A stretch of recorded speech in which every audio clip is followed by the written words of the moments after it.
আমরা এখন নেপালের পাহাড়ের চূড়ায় কেবল কারের মধ্যে রাইডিংয়ে আছি, সেই রকম। এখন কেবল কারে ঘুরতে যাবো, তাই অলরেডি আমরা আমাদের বাসে চলে এসেছি। আবার এখানে একটা নিয়ম কি, যে আপনি যে রাইডে যাবেন না কেন, সেই রাইডের বাস এসে আপনাকে আপনার হোটেল থেকে পিক করে নিয়ে যাবে এবং রাইড শেষে আবার হোটেলে রেখে যাবে। সেহেতু আপনাকে ওই জায়গায় যাওয়ার জন্য এক্সট্রা বিল পে করতে হবে না এবং আপনাকে টেনশন নিতে হবে না কীভাবে যাবো, কীভাবে আসবো, আর রাইডটা কীভাবে বুক দেবেন আপনার হোটেলের নিচে রিসেপশনে বললেই তারা বুক দিয়ে দেবে। চলো ঘুরে আসা যাক কেবল কারে। এই বাসগুলোতে আমাদেরকে নিয়ে আসলো, আর এটা হচ্ছে কেবল কারের স্টেশন বা অফিস বলতে পারেন। এখন আমরা উপরে যাব, তবে নিচটা আসলেই দেখার মতো, এত সুন্দর করে গুছিয়ে রেখেছে। চলুন যাই উপরে। ঘোরার জন্য আমরা এখন উপরে উঠছি।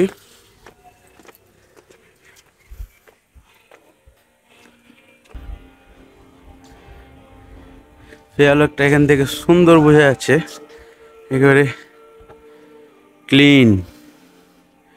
আজকে একটু মেঘ মেঘ আবহাওয়া, এই জন্য একটু ধোঁয়াশা দেখাচ্ছে। টিকিট কাউন্টারে আমাকে দেখাতে হবে যে আমার হোটেল থেকে যে বুক দিয়েছিল, এই বুক করা এই স্লিপটা দেখালেই তারা এখন বিল চাইবে। আর একটা কথা বলি যে নেপালিদের জন্য হচ্ছে 700 রুপি, আর সার্কভুক্ত দেশ এই 6টি দেশের জন্য হচ্ছে, 7টি দেশের জন্য হচ্ছে 800 রুপি করে, 800 রুপিয়া করে। আর ফরেনারদের জন্য বেশি, 1000-1200। দেখ আলহামদুলিল্লাহ আমরা সার্কভুক্ত দেশের কারণে আমাদের বিলটা আসলেই কম। আর এত বড় একটা রাইড করে মাত্র 800 রুপিয়া, সেটা আসলে একটা রিজনেবল প্রাইজের মধ্যেই পড়ে আমাদের জন্য। ভালো, সব মিলিয়ে ভালো। 1600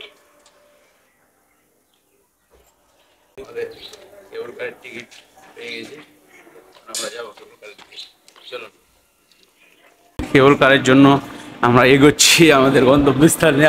আমাকে অনেক মজা লাগছে যে আবারও রাইড করব। হ্যাঁ, সো পাথন রাজ, তোমাকে কেমন লাগছে? একদম বলে বুঝাতে পারবো না, একদম অনেক মজা লাগছে। যতই উপরে উঠছি তত ভালো লাগছে, কাজ করছে অনেক। টিকিট, হ্যালো, আমাদের টিকিটটি কনফার্ম করছে। এখন আমরা চলে যাব সামনে। এখন এখানে আমরা সিরিয়াল লাইন ধরবো এবং এই যে আসছে দেখতেই পাচ্ছেন জেটস মেশিন, এইখানে আমরা এটাতে উঠবো নাম্বার 6। তারপরে ক্যামেরারও ব্যবস্থা আছে, আপনি ছবি তুলেন তাহলে তুলে দেবে, ওটার জন্য আলাদা পে করতে হবে।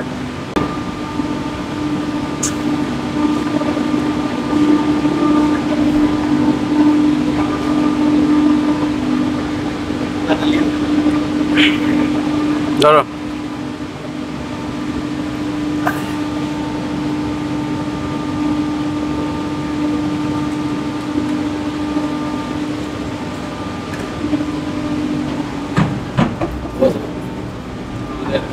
কেবল কারে বাঁধন রাজে উঠে গেছে।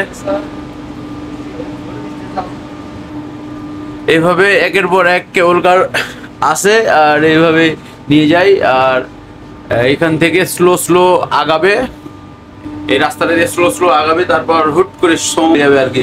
আর এইখানে তাদের কেবল কার রিজার্ভে থাকে। আর এই যে এই পিরিয়ডে যেমনই চলে গেল, এখন খুব দ্রুত আগাবে।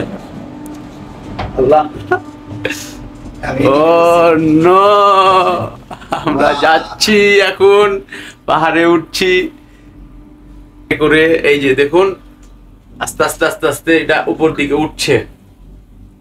ও নো, লাইভে গেলাম। যদি এটাতে না আসেন, এটাতে না উঠেন, আই থিঙ্ক আপনারা ভালো কিছু মিস করবেন। নেপালে এসে অবশ্যই এটাতে যাবেন। এ হতা হে ট্রেকিং, এ হতা হে রাইডিং।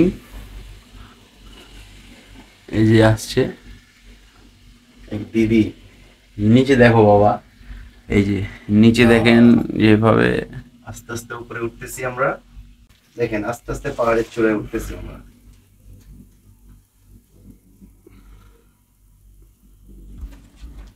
প্রায় এখন অনেকটা উপরে, হয়তো নিচটা দেখাও গ্রাউন্ডটা, তাহলে বুঝতে পারবে। যে দেখুন আমরা পাহাড় থেকে উঠতেই আছি, নিচটা টোটাল ভিউটা দেখাই।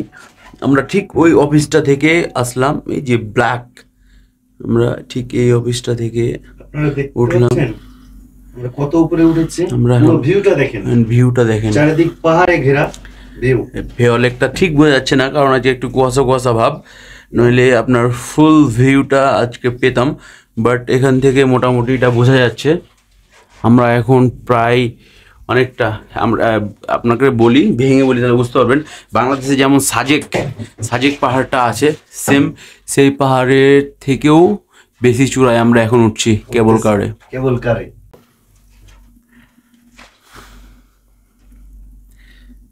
এখন আমরা আস্তে আস্তে উপরের দিকে উঠছি কেবল কারে।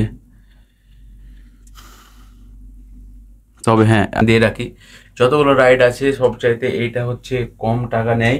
এইখানে সার্কভুক্ত দেশের জন্য 800 টাকা, এবং ন্যাশনাল যারা বাইরে থেকে আসে ফরেনার তাদের জন্য অনেকটা বেশি, 1000-1200 টাকা মেবি, আর নেপালিদের জন্য 700 টাকা। আর বিআই ব্লগার এখন বাদন এটা দেখা, আমাদের মনে হচ্ছে অ্যামাজন জঙ্গলের উপরে আছে। অ্যামাজন সেম, আমার তাই মনে হচ্ছে। ও আমরা যত উপরে যাচ্ছি তত যেন আমার কি যে ভালো লাগছে এবং মজাও লাগছে। বলি আমি, আপনারা নেপাল না আসলে বুঝতে পারবেন না, ঘোরার মতো একটা জায়গা।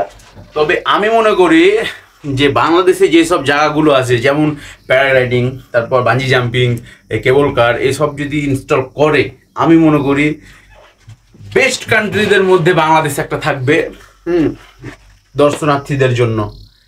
আমাদের প্রকৃতির অভাব নাই, চারিদিকে প্রকৃতি, রাঙামাটি, খাগড়াছড়ি, বান্দরবন, কক্সবাজার, চট্টগ্রামের মতো জায়গাগুলো আমাদের কাছে আছে।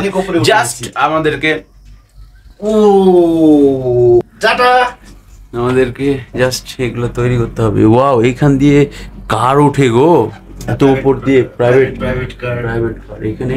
এখানে দেখতে পাচ্ছেন বন্ধুরা, পাহাড়ের এত নিচু স্তর থেকেও উপর দিকে যে দেখেন কিভাবে তারা গাড়ি উঠায়, এবং তারা বসবাস করে, তাদের এগুলো জমি, এখানে তারা বসবাস করে। তো পাহাড়িদের বাড়ি ঘর দেখুন একটা জিনিস, যে তারা, আমরা হয়তো নিচ থেকে মনে করি যে মাটিগুলো মনে হয় বেকার, তবে তারা কিন্তু কেটে কেটে কেটে কেটে রাস্তা বানিয়ে তারা গ্রাম বানিয়ে রেখেছে। যত পাহাড়ে উঠছি বন্ধু তত এক্সপিরিয়েন্স অর্জন হচ্ছে।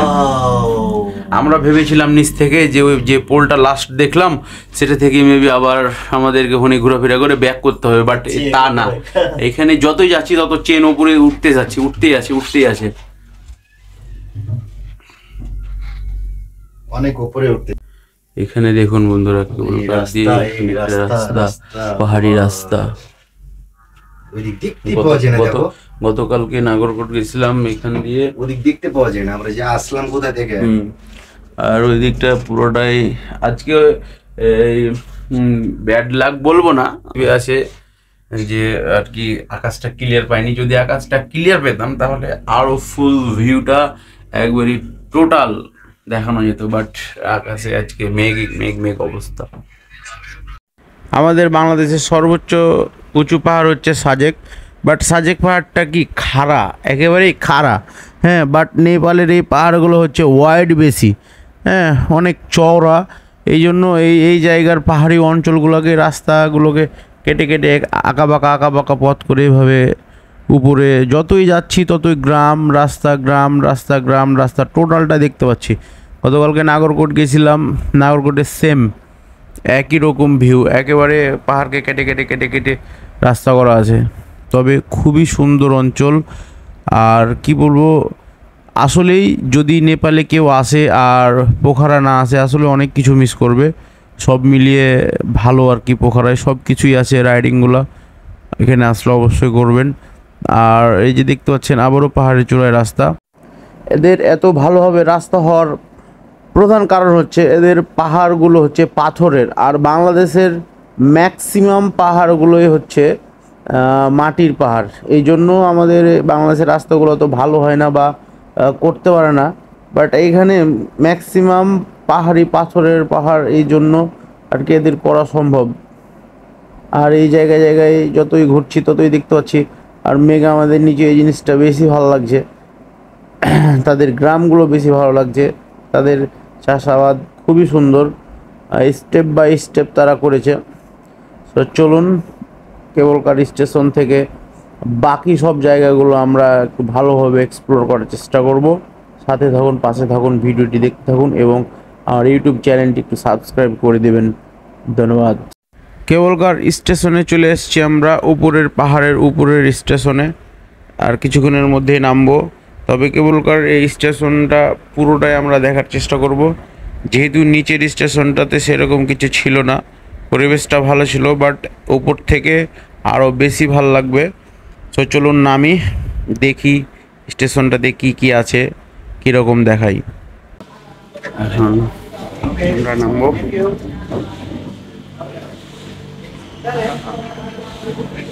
তো বন্ধুরা চলে এসেছি আমাদের কেবল কার। আরেকটি কথা বলে দিই, যে টিকিট দিয়ে আপনারা ঢুকেছেন ওই টিকিট কিন্তু টোটালি ফেলা যাবে না, কারণ যখন যাবেন তখন সেম টিকিটটাই দেখালেই আবার যাইতে পারবেন। আর যদি টিকিট না থাকে তাহলে আপনাকে আবারও টিকিটটা কাটতে হবে। আর কেবল কার স্টেশনের এখানে ঘুরতে অনেক বেশি ভালো লাগবে, কারণ এত উঁচুর ওপরে এতগুলো কফি শপ, বার, পার্ক, এত কিছু আছে। यहाँ पर कितने बजे तक खुला रहता है? 6 बजे तक। এখানে একটা সিস্টেম ভালো বন্ধুরা, যে এটা হচ্ছে শহীদ ধরবেন। এখানে একটা সিস্টেম ভালো কি, যে আপনারা নিচ থেকে উপরে আসতে পারবেন। আবার উপরে পাহাড়ি অঞ্চলে ঘুরতে এসছেন, এখানে রিসর্ট নিয়ে আছেন, আপনি উপর থেকে আবার নিচে যাইতে পারবেন। মানে দুই দিকেই স্টেশন আছে, যে একদিকে স্টেশন আছে দিয়ে আরেক দিকে নাই তা না, আপনি দুই দিকেই যেতে পারবেন।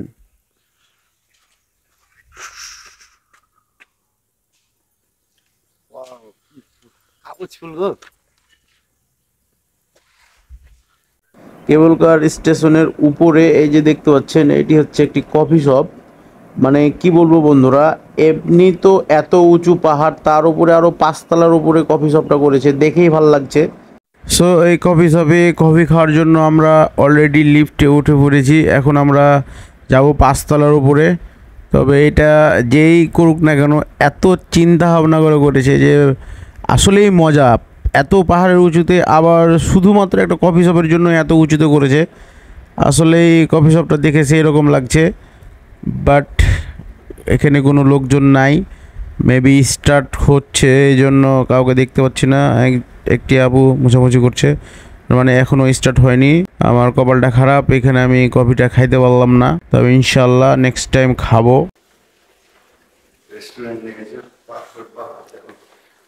যতই উপরে উঠছি মেঘটা আমার নিচে, এই জিনিসটা এই জিনিসটা আমার বেশি ভালো লাগছে, আমি মেঘের উপরে। ঠিক আছে, চলুন এই এরিয়াটি আমরা ঘুরে দেখবো, এক্সপ্লোর করব এই এরিয়াটি। এটা একটি হোটেল, অ্যান্ড বাকিগুলো অনেক হোটেল। এই জায়গাটি আমরা পুরোটা এখন ঘুরে দেখব। বের হয়ে গেলাম আমরা হোটেলটি থেকে, তবে খুব সুন্দর লাগলো। এই যে দেখুন ফুল ভিউটা হোটেলের, মানে একটা চায়ের কাপের আদলে করা আর কি হোটেলটি। এইখানে আসার পর আপনারা হচ্ছে নিঃস্বাধীন, এখানে গাইড করার মতো কেউ নাই, আপনাকে নিজের মতো করে এই অঞ্চলটা এক্সপ্লোর করতে হবে। সো বন্ধুরা, ভিডিওটি অনেক বড় হয়ে যাচ্ছে, ভিডিওটি এখানেই শেষ করছি। আর নেক্সট ব্লগে দেখবো আমরা এই অঞ্চলের খুঁটি নাটি বটি সব কিছুই। আমি আমার রবের মহত্ব ও বরত্ব ঘোষণা করছি।